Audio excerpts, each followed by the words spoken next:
Welcome back mga kaaldab, panibagong update na naman to, panibagong kaganapan po kina Alden Richards at kay Maine Paul Quezon.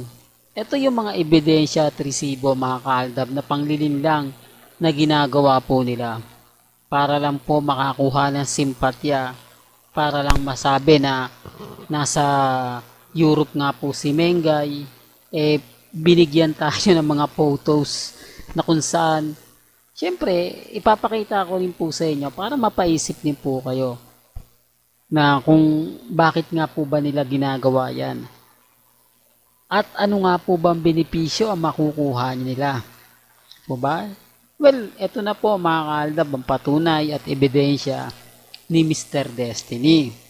Di po ba? Kaya nga sabi ko sa inyo, basta't na andito po kayo sa channel ni Mr. Destiny, marami po kayo makukuhang impormasyon. Impormasyon na kung saan legit na legit siya, 101% dahil galing din naman po sa social media. Ito po yung photos na kumakalat o pinost sa akin na eto yan Mr. Destiny, sinasabi mong pumunta sila sa Europe para manood. Pansin mo na kaakbay ni Congressman Arjo si Mengay, tapos na yung boxing, panalo na naman kami, puro ka talaga paasa, puro ka lang fake news, walang katotohanan, lahat-lahat ng mga sinasabi mo, puro ka lang panira sa mag-asawa. Ang nakakatawa pa po nito mga kaaldab, meron pang isa, ayan, ikukulong ka na Mr. Destiny, kasi puro ka lang paasa, puro ka lang fake news, ito na yung katapusan ng fandom ninyo. Sila po yung madaling napapaniwala. Sila po yung, kumbaga, kapag nakita mo, agad-agad kang mapapaisip. Agad-agad kang, kumbaga, maniniwala kung wala ka talagang alam. Kung hindi mo papansinin kung anong magic ang ginawa po nila. Hindi po ba? Kaya nga dito mga kaaldab, magugulat ka na lang o makikita mo yung mga sasabihin ko at ipapaliwanag ko. Pansinin nyo po yung hita ni Mengay.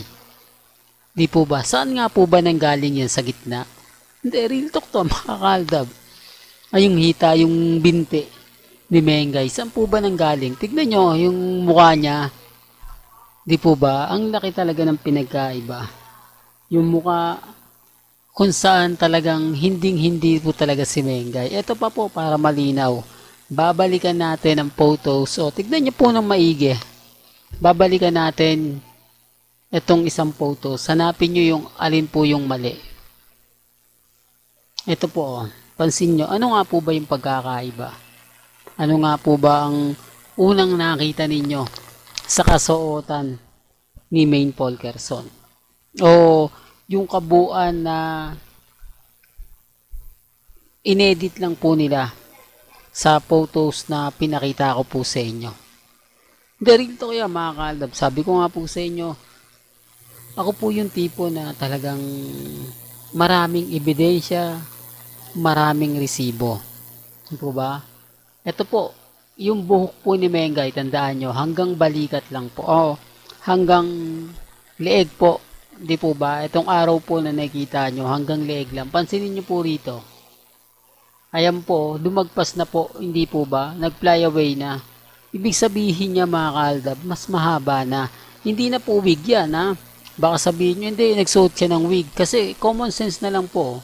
Kung magwi-wig po siya, mas mahaba na. Hindi naman po ganito lang kaigsi, hanggang dito lang yung wig na idudugtong niya.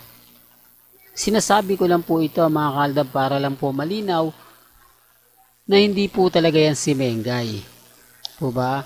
Ginagawa lang po nila yan para po manginis, mangasar, manginsulto po sa akin. Para lang po yung mga viewers ko, yung mga sumusubaybay sa akin, mapaisip. Hindi po ba na baka talagang mali yung sinasabi ni Mr. Destiny. Baka hindi naman talaga totoo yung mga sinasabi niya. Baka ginagamit niya lang yung aldab. Tapos yung mga viewers kong baguhan, hindi po ba? Kumbaga parang parang sinasabi nila na wag nyo na suportahan channel ni Mr. Destiny dahil puro na lang paasa yan. Pero pansin nyo po ba yung mga ina-update ko? Pansin nyo po ba kung sino yung paniniwalaan po ninyo? Kasi pwede naman pong video. Kasi dito mga kaldab, wala po si Rhea at Aide. Wala po si Sanjo. Samantalang sa video nga po na inilabas ni Ibiang na andun yung mag-asawa. Pero dito wala na. Di po ba? Hindi na po kasama. Bakit kaya? Dahil alam nila mga kaaldab na kung isasama yon, mapapansin na sila. Dahil kung gagawin nila yon, talaga naman pong hindi na sila kapanipaniwala. Pero gaya ng sinabi ko mga kaaldab, hindi naman po tayo namimilit. Di po ba? Kung ano lang po yung paniniwala po nila, kung ano po yung sa palagay nilang tama, nire-respeto natin yan at ginagalang. Ganun naman po tayo eh.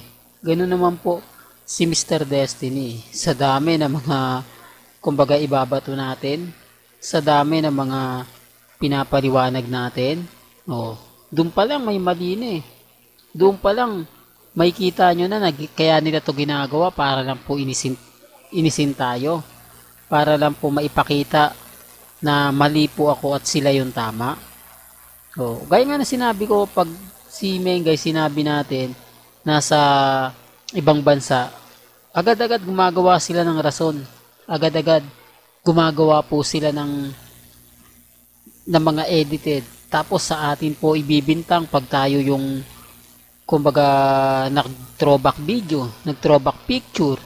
Kesa naman po manlindang tayo, gaya nga po ng ginagawa nila. Gaya nga po ng mga sinasabi nila. Ngayon, sino po yung paniniwalaan ninyo? Sino po ba yung sa palagay ninyo ang nagsasabi ng totoo? Yung mga nag-i-edit?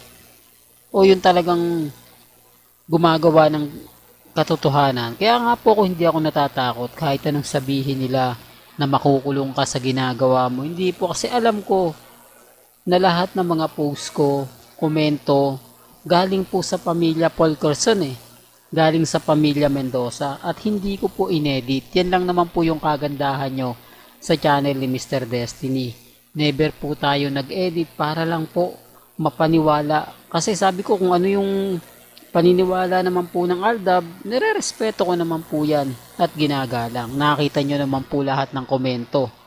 Hindi po ba? Never kong binubura yan. Para lang po masabi ko sa inyo. Para lang po makita ninyo kung ano na nga po ba talaga yung totoong nangyayari at totoong nagaganap. Hindi po ba?